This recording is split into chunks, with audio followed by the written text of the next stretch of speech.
জীবন এতটাও সহজ নয় যতটা আমরা সহজ মনে করি। তবে হ্যাঁ, একটা কথা ঠিক, সহজ করে নিতে হয়। কিছুটা সহ্য করে, কিছুটা ধৈর্য ধরে, কিছুটা অপেক্ষা করে, নতুবা কিছুটা দেখেও না দেখার ভান করে। Friends, good morning. দেখো সকালবেলা আজকে আর একদম সকালে ব্লগটা শুরু করতে পারিনি। আজকে পুরো স্নান করে ওই যে দেখো পুজো করতে যাচ্ছি, তখন থেকেই ব্লগটা তোমাদের সঙ্গে শেয়ার করছি। যে দেখো সকালে তো স্নান করে চলে এসেছি। আসলে কি জানো তো, দুদিন ধরে ওয়েদারটা ভীষণ খারাপ ছিল, সকাল থেকে অনেক কিছু কাচাকুচি করতে হয়েছে। আজকে ওয়েদারটা একটু ভালো হয়েছে আর কি, রোদটাও বেরিয়েছে। সেই জন্য সকাল থেকে আর তোমাদের সঙ্গে ব্লগ শেয়ার করতে একদমই পারিনি। এই জন্য দেখো এই যে স্নান করে পুজো করতে চলে এসেছি। এখন পুজো করব, পুজো করে নিচে গিয়ে তারপর খাওয়া দাওয়া করবো, রান্না করবো। পুজো আমার কমপ্লিট হয়ে গেছে।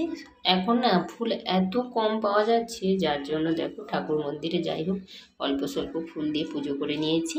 পুজো হয়ে গেছে, এখন যাব তুলসী মন্দিরে জল দিতে। এই যে তুলসী পাতা নিয়েছি আর জল, এখানে যাব ছাদে 3তলাতে তুলসী মন্দিরে জল দিয়ে আসবো।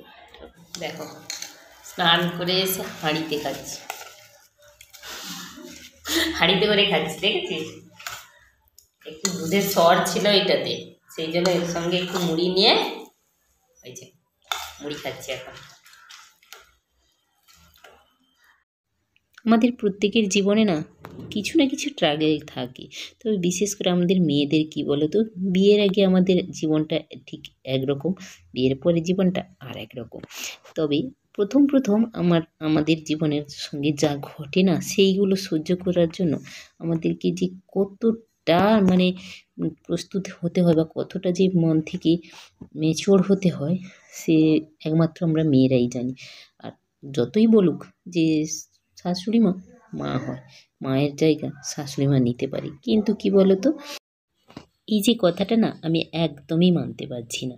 সে দেখো আমি যে খারাপ বলছি তা নয়, শাশুড়ি মা যে খারাপ সবার বাড়িতে আছে তা নয়, ভালো আছে, অনেকে আছে ভালো, কিন্তু ওই যে কথায় আছে না, দুধের স্বাদ ঘোলে মেটানোর কথাটা, দুধ আর ঘোল কখনো এক হতে পারে? পারে না। দুধের স্বাদ আলাদা, ঘোলের স্বাদ আলাদা। তাই দুটোর জায়গা সম্পূর্ণ আলাদা। দুটোকে এক করলে কখনো এক স্বাদ আসবে না। সেরকম আমাদের সঙ্গেও না ঠিক একই রকমভাবে ঘটে। জানো তো, যারা যতই মুখে বলুক না কেন, বিশ্বাস কখনোই আমি করতে পারি না।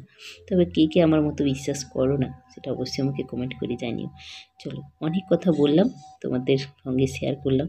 আর আজকে আমাদের বাড়িতে রান্না হচ্ছে সবই নিরামিষ, কারণ আজকে হচ্ছে সোমবার।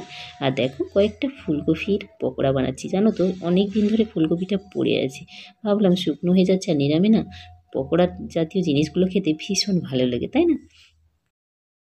আজকে দুপুরে কী কী রান্না করছি চলো গল্প করে রেখে দিই। এখানে হচ্ছে গরম ভাত, আর এদিকে দেখো এটা হচ্ছে ওলকপির ভাজা, আর এটা হচ্ছে ফুলকপির পকোড়া। দেখো, আর এটা দুটো সিম পকোড়া। সিম পকোড়া বলতে ফুলকপির চপ বানিয়েছিলাম, একটু বেসনটা বেরিয়ে গেছিলো সেই জন্য।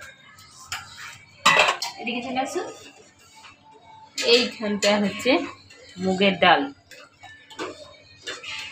টমেটো দেখেছি, ধনে পাতা কি মুগের ডালে দিলে ভালো লাগে, ধনে পাতা এত ছোটো দেওয়া যাবে। আর এদিকে হচ্ছে টমেটো চাটনি। এই হলো আজকে দুপুরে রান্না। মোটামুটি আজকে সোমবার তো সব নিরামিষ।